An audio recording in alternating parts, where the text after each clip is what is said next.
дали ние како граѓани воопшто како економија сме подготвени да го прифатиме, да ги прифатиме сите овие промени и навики. На оваа тема го вклучувам во живо стопанственикот, бизнисменот Антони Пешев.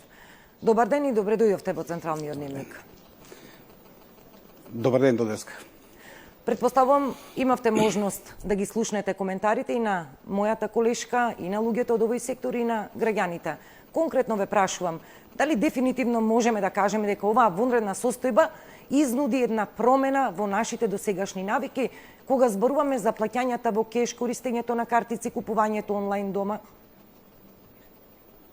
Јас мислам дека дефинитивно оваа цела ситуација ќе убрза постапката и целокупниот процес на воведување на електронската трговија. Со години очекуваме и мислам дека ако порано имавме сериозни проблеми во делот на покривањето на плаќањата со картички, мислам дека сега тој проблем е надминат. Со генерално фискализацијата на државата створи се предуслови за контрола на прометот, така да мислам дека државата се наоѓа на праг на комплетно воведување на електронската трговија како нормален дел од плаќањето и очекувам тој сегмент да расте.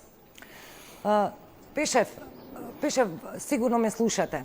Ајде да видиме што ќе значи ова за компаниите. До сега сме навикнати на оној традиционален начин на купување, пробување, одбирање во продавници. Прво би сакала да кажам, односно да ве прашам, што ова ќе значи за компаниите? Дали ова можеби ќе значи редуцирање на број на вработени, бидејќи можеби во даден момент ќе нема потреба од толкав број на продавачи и активни вработени во една, например, трговска фирма или можеби компанија за продажба на друг вид производи? Мислам дека сериозно треба да се размислува на тоа дека ќе се намали побарувачката на деловен простор и потребата тој да се плаќа прескапо. Трендовите светски говорат за тоа дека електронската трговија драматично го намали бројот на трговски центри низ светот и тоа секако ќе се одрази кај нас. Она добра вест е дека Македонија нема превише трговски центри и мислам дека во тој сегмент нема да се одрази драматично на побарувачката на деловниот простор, но дефинитивно компаниите ќе претрпат измени во рамките на својата организацијска поставеност од делот на класична продавница во делот на пакување, примање нарачки, подготовка и секако испорака. Во тој сегмент мислам дека сме најслаби. Делот на испораката уште ни каска.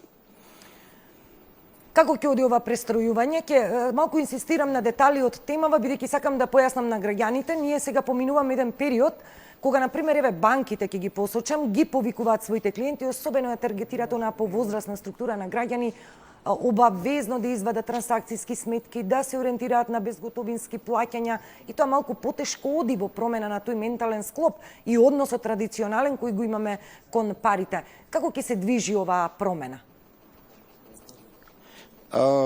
Она што секако можам да ви кажам дека трендот е неминовен и мислам дека и покрај овие првични отпори кои се јавуваат кај дел од нашата повозрасна популација која не сака да врши плаќања преку електронска трговија, мислам дека овој сегмент ќе станува све подоминантен и подоминантен, а кризава додатно ја потенцира потребата за оваква трговија заради тоа што се избегнува контактот. Значи ако предвидиме дека бар уште некој месец државата ќе биде под опсада на корона епидемијата, мислам дека ова е идеална шанса конечно да исчекориме во сегментот на електронска трговија и мислам дека и повозрасните полека ќе го фатат приклучокот. За младите немам двојба дека тоа ако го немаат веќе направено. Они активно учествуваат во овој пазар. Она што е битно да се каже дека во Македонија имаме една слаба карика, значи тоа не е државата овој пат, тоа е делот на поштата, заради тоа што нашата пошта сите овие години не успеа да се трансформира и мислам дека она ќе биде најслабата карика во овој сегмент,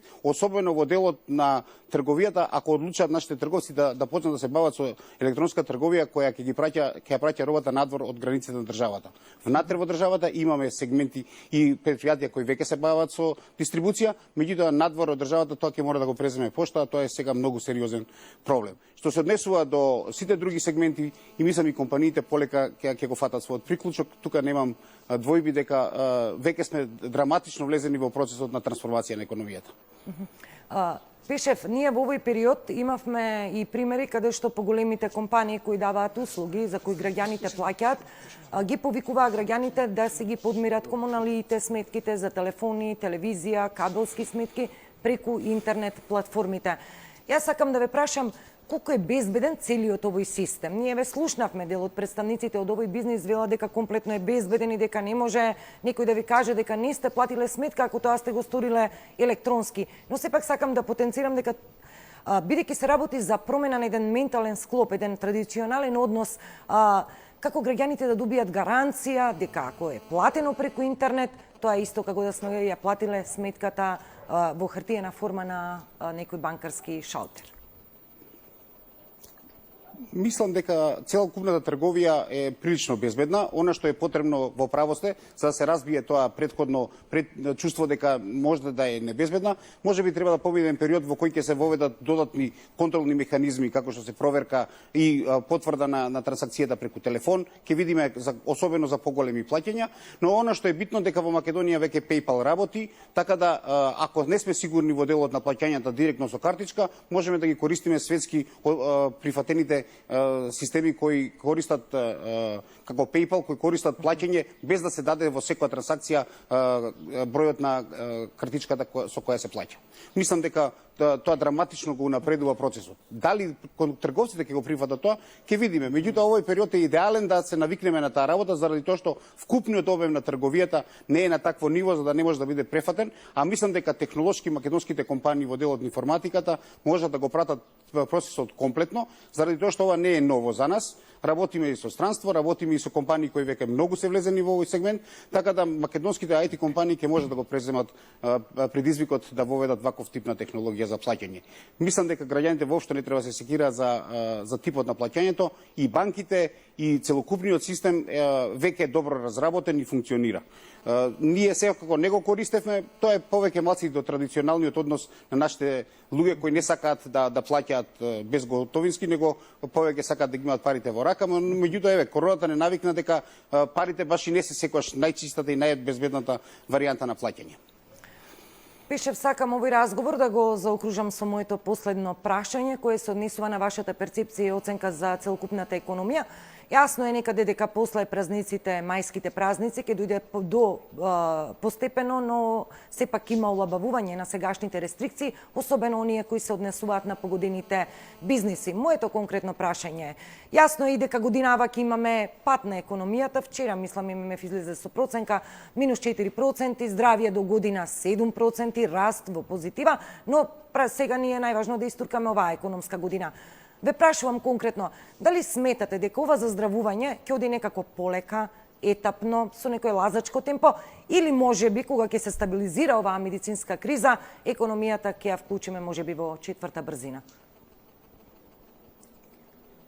Имам впечаток дека првенствено зависи од нас самите. Ако бидеме дисциплинирани и на целокупниот процес му пристапиме со нужна озбилност, мислам дека периодот во кој економијата полека ќе може да се враќа во нормална ќе се мери со неколку месеци. Она што беше песимистичко сценарио дека повеќе од 6 месеци ќе трае епидемијата, пандемијата генерално, мислам дека сега веќе сите го модифицираат во делот на тоа како да се совлада економската дупка која ќе се створи во овие 2 до 3 месеци. Мислам дека ќе биде тешко, првенствено заради тоа што значаен дел од нашите компании се ослонети на странските пазари и на партнерите во Европа, која драматично беше засегната со пандемијата. Битно е да видиме и како ќе функционираат пазарите кои се наши традиционални купци, заради тоа што Македонија не е економија мала која може да функционира самата од себе, многу е ослонета на пазарите на Европа. Се надевам дека тие побрзо ќе закрепнат. Добра вест е дека Германија се отвара и мислам дека тој сегмент може да ни помогне да премавне крината. Она што е битно да го потенцираме дека Македонија научи неколку лекции. Едната лекција е дека мора да имаме компании кои можат да го покријат сегментот на заштитни средства во вакви ситуации. Мораме да имаме компании кои произведуваат доволно храна, значаен дел од побарувачката на пазарот да го покријат сами, и мораме да инвестираме у технологија, знаење и фирми кои можат технолошкиот исчекор да го прават внатрешно од Македонија, зашто ослонувањето на компании од надвор се покажа како комплицирана ситуација. Еве, видовме дека во овој изминат период скоро ниедна компанија не можеше да дојде во Македонија да го направи одржувањето на своите системи. Мислам дека тоа ќе биде исклучително голем проблем.